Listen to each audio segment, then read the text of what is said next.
So, what would you say are like maybe the top three biggest challenges health wise that freelancers struggle with? Top three, there's a lot. It depends on what the goal is. So that's kind of where I start the whole process. But a lot of times it comes down to having confidence, and self-compassion, believing that you can do it, believing that you're worth it, whatever you decide to do, that it's like a worthwhile endeavor for you. Realistic focus. So a lot of times when people try to make a health change or try to make any change with their habits, they just go for all or nothing, maybe like a crash diet or a New Year's resolution where it doesn't really work out. And it's almost like it never was intended to. People say like, I'm never gonna eat sugar again. And then obviously it's not going to be sustainable. And then accountability is another part where they don't have a process for ownership yet, and they kind of let things slide or something will come up and then they don't get back on track. So I guess those are the three major elements, and I put them together and I call it the guilt-free framework. Okay, cool.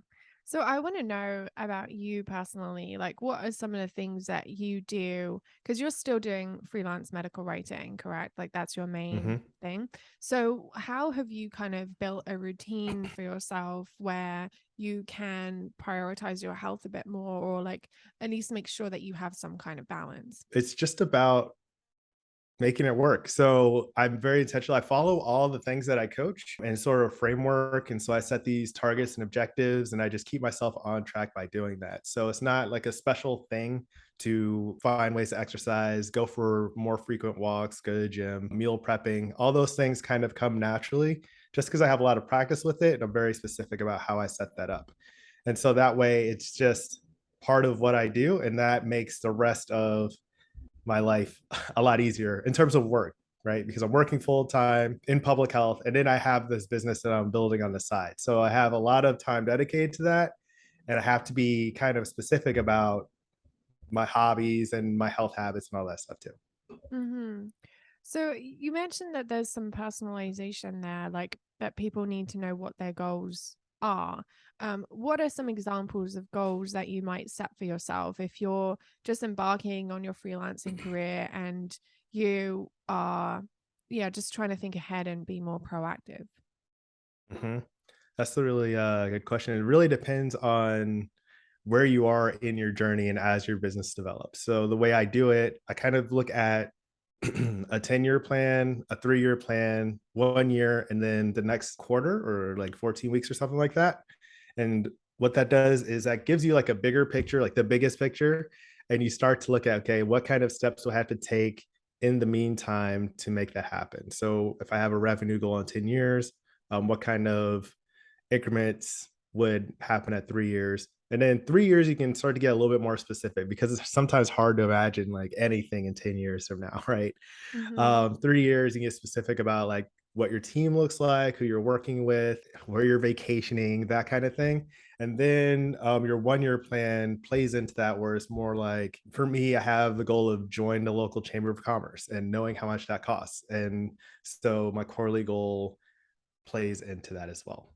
Hmm. Okay. Other goals, getting active. I have like exercise, lift weights twice, 11 out of 14 weeks, that kind of thing. I have a hobby goal to play 2 shows on a saxophone by the end of the year, book some international travel. So it's not all like work goals, but it's about, having a process for all the things that I intend to do that make my life fulfilling.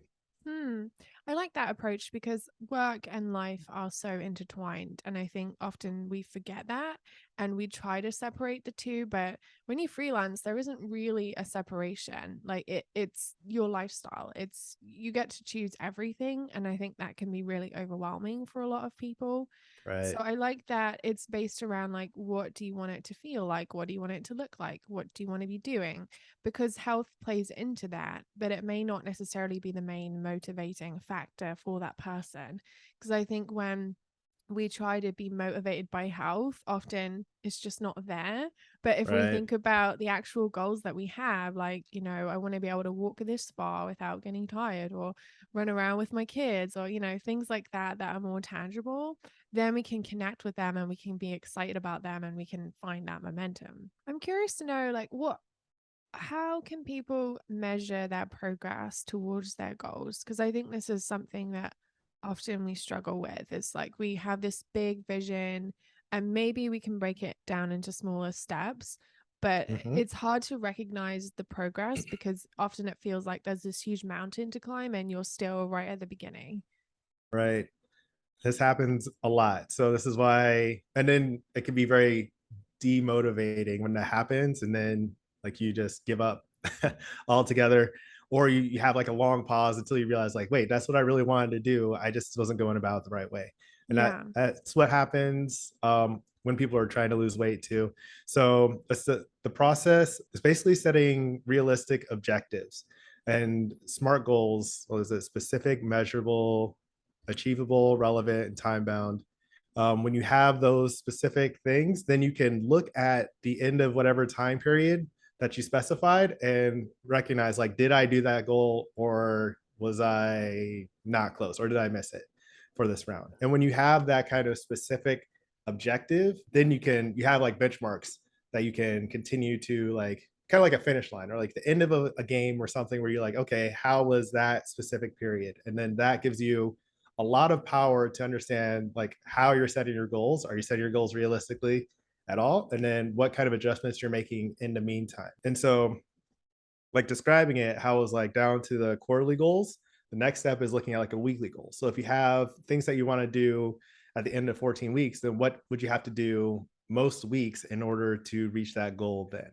And then it can come down to kind of like, what would you do today to, or what is your schedule like? So planning becomes a little bit of a part of reaching those objectives as you go. Does Hmm. that make sense? Yeah, it does. So, one of the things that I find challenging about freelancing is that there is no structure, there is no routine. Like, you have to create one for yourself. And I like to have a lot of flexibility in my day to day life. And I find that sometimes when I try to give myself that structure, I just feel boxed in or I feel like I can't be as adaptable as I want. So, like, how Mhm. do you find the middle ground between like, giving yourself the flexibility to kind of, because we don't always know what we're going to need until we're actually in the moment, like Mhm. we're not going to be able to easily predict like when we need to move around or when we need to eat or when we need to sleep and things like that. So how can somebody, yeah, give themselves a routine or a structure but not be like overly confined by rules and making it feel like icky? Yeah, I hear you on that. And that's why adaptive is one of the core values because you want to make sure that what you're doing is adjustable for you. And especially a lot of times when people start their own businesses, they start with the notion that like they don't want people telling them what to do. So then you don't want to go and turn around and start telling yourself like very strict things all the time. And this goes back to the realistic focus element when you're talking about you want to be specific about the biggest priorities that you have and hit those. So a lot of times when people start new plans, they have a whole list of everything that they're going to do at once or this quarter or something like that. So if you have a long list of things, then you're not likely to do any of them. But if you're able to prioritize 3 to 7 of those things in a quarter and then like maybe weekly set up to 5 priorities, then that gives you that flexibility to have those other moments, those little random things or the sometimes fun things that will pop up and you're like, okay, like I don't have to do this all right now because I have hit my priorities for the day or I have plans to do that and I can enjoy this moment or do whatever is required of me of this time. And then Hmm. if that happens a lot where you aren't hitting those kinds of priorities that you're setting, then it's just about setting more realistic priorities for yourself. So that way you don't feel like you're overwhelming yourself with your schedule, but you're just enjoying the process and how you set it up.